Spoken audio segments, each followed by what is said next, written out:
Usually when things are happening like this and they send the police, and when the police are not able to combat it, they send the mobile police. When they are not able to do it, then they send the military. But right now, even the militaries are being killed by the government, being killed by these bandits. So who else do we send? There's a big problem.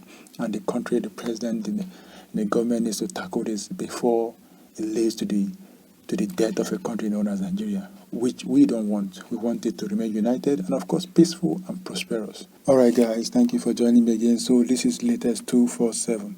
So in this episode, we are going to be talking about something that happened recently, which is the fact that the Bishop of Sokoto State, Nigeria, actually lambasted the government over the issue that the government is facing, or the country is facing right now, in terms of banditry, kidnapping, and insurgents.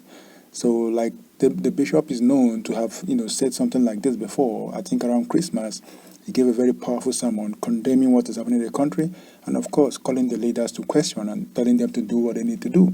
So again, this is Easter again, and he has, in his recent homily for the Easter period, was also very direct to what is happening in the country. So, but even after giving that, the spokesman to the president immediately, jumped on it and said that he didn't speak like a man of God, and he shouldn't have said those things that he said, because he was kind of being, political in the way he was delivering the message and guising it in the form of a homily. So, but part of what he said was the fact that the Buhari government, there's dearth of empathy, and adding that the government clear-foot fight against corruption had not moved the needle of transparency forward. And we know that this government is a government that ascended power on that premise of transparency, of being someone that is truthful and all of that. I mean, back in the days when the election was going on and things like that, there were things that were pushed forward to the fact that this President Muhammadu Buhari, is very straightforward man. He's very transparent. He's a truthful person, and of course, there's not going to be an issue of corruption or things like that. So people actually bought that, and that was why a lot of people voted, hoping that poverty is going to go away and things like that. But what is happening is actually quite the opposite. So, and this Bishop Matthew Kukah actually outlined a lot of these things. And something he said he said something like, okay, they said they will manufacture consent by creating imaginary enemies, setting citizens against one another by deploying religion, ethnicity, region, and other platforms, while appealing to the base emotion of patriotism.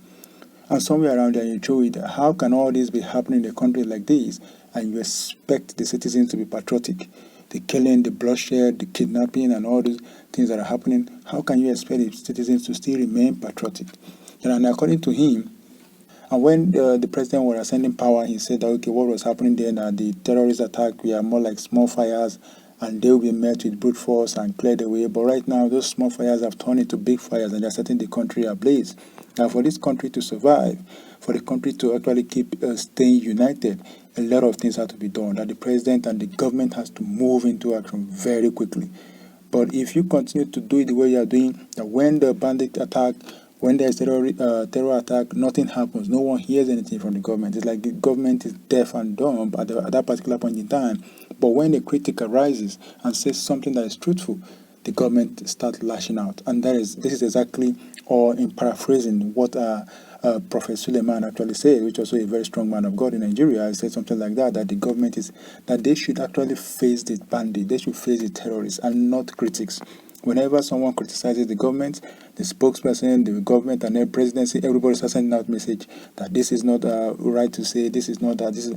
But when the bandits strike, we don't hear anything from them. No one makes a statement. No one says, okay, this is bad. No one says, okay, we are going to bring these guys to book. No one says that this is actually going to stop or give an ultimatum of what is going to be done. But when someone criticizes, they jump on it. Now, the former President Olusegun Obasanjo, and of course some strong northern leaders and spokesperson, one that is very popular also is Sheikh Gumi, they actually met recently and said that they are proposing for, a quick call to try banditry. And this is supposed to make it very easy for those that are involved in make it easy for the bandits and the kidnappers to be tried on the spot. And strong regulations also should be placed for those carrying firearms. So firearms should actually be like a big crime. If you are caught with firearms, you should be prosecuted. These are little things that the government is not taking into consideration. And because they are not taking into consideration, this crime continues to increase and is spreading around.